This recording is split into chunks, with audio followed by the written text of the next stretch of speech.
நண்பர்களே, நம்மளோட இதான் முதல் விழா. நம்ம என்ன பண்ணுறோன்னா, என்ன ஆஸ்பிரண்ட்னா டிஎன்எஸ்ஆர்பி, டிஎன்பிசி ஆஸ்பிரண்ட்ஸு கூடவே வந்து ஃபார்மிங் பண்ணிட்டு விவசாயம் பண்ணிட்டு இப்போ என்ன பண்ணணும்னா கல் எடுத்து போய் போட்டுட்டு டிராக்டர் எடுத்து வந்து நிறுத்தியாச்சு. இது என்ன கான்செப்ட்னா, நாங்கள் வந்து எப்படின்னா இந்த கலப்பு விவசாயம்னு சொல்லுவோம்ல, எல்லாமே இப்போது கழனிலாம் மாடு மேய்க்கிறதாகட்டும், அப்படியே அது மாட்டை வச்சுட்டு அதுக்கப்புறம் இப்போ வந்து வெயில் நாளுன்றதுனால இது கிணறு வந்து மண் அள்ளிட்டு இருக்கோம். இப்போ வந்து மண் அள்ளிட்டு அப்படியே அதுக்கப்புறம் பயிர் வைக்க வேண்டியது தான். இப்போதைக்கு பார்த்திங்களா, அவ்வளோதான். இதில் நாளைக்கு மண் அள்ளுறது மண் அள்ளுவாங்க. முடிஞ்சால் வந்து வீடியோ எடுத்து போட முடிஞ்சால் போடுறோம். இது செவ்வாழை நாங்கள் வச்சதுலேருந்து இன்னும் காய்ச்சிக்கின்னு தான் இருக்குது. இது என்னது, இதுதான் முருங்கைக்காய் மரம்.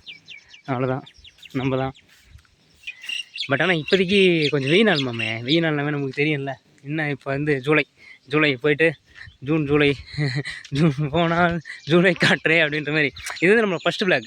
ஸோ இது வந்து எல்லாம் எதிர்பார்க்காதீங்க, நல்லா காமெடியாக இருக்கணுன்ட்டு பேசலாம். பட் ஆனால் இதெல்லாம் என்னென்னன்ட்டு காமிச்சிடறேன் மாமே. இது பார்த்தியா, மழை சும்மா ஜம்முன்னு ஏமாப்பட்டுலாம் கிடையாது. நம்மளுக்கு இங்கே தண்ணி இல்லாமல் அது பொட்டல் காடு மாரி இருக்கா.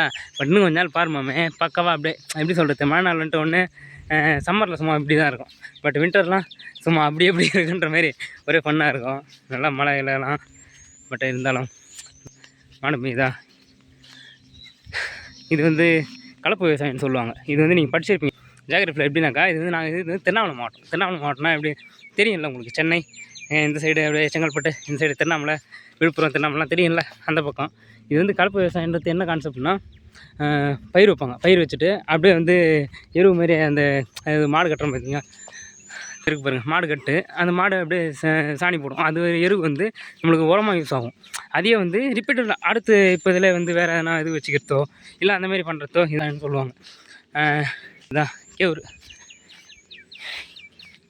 கேவுரு மாமே. கேவுருனா எப்படி சொல்லணும், இந்த கூழ் ஆக்கி கொடுப்பாங்கல்ல, இந்த கூழ் ஊற்றுறதுக்கெலாம், அதுக்கு தான் இது கேவுருன்னு சொல்லுவாங்க.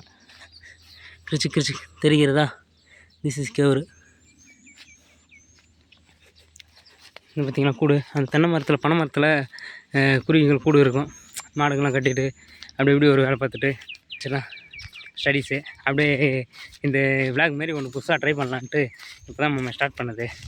கொஞ்சம் நல்லா இன்ட்ரெஸ்டிங்காக கொண்டு போவோம். பேச இன்னும் கொஞ்சம் இதான் ஃபஸ்ட்டு வீடியோன்றதுனால கொஞ்சம் என்ன பேசுறதுன்னு தெரியல, கொஞ்சம் நல்லாவே கொண்டு போய்க்கலாம். மொதல் வீடியோ கொஞ்சம் உங்களோட வரவேற்பு எவ்வளோ நேச்சராக எவ்வளோக்குள்ளே காட்ட முடியுமோ அவ்வளோக்குள்ளே பர்ஃபெக்டாக காட்டுறேன், கொண்டு வரேன். ஸோ டோன்ட் வெரி, நீங்கள் கவலையே பட வேணாம்.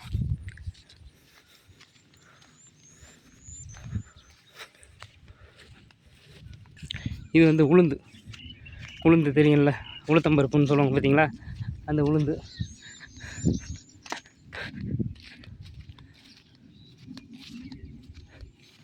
தென்கிழக்கு தேன் சிட்டு. அப்புறம் நம்ம ஃபஸ்ட் விளாகு கமெண்ட் கொடுங்க, உங்களை முடிஞ்ச வரைக்கும் வரவேற்பை கொடுங்க. அடுத்தடுத்த வீடியோலாம் இன்னும் பர்ஃபெக்டாக எவ்வளோ பண்ண முடியும் அவ்வளோ சூப்பராக பண்ணலாம்.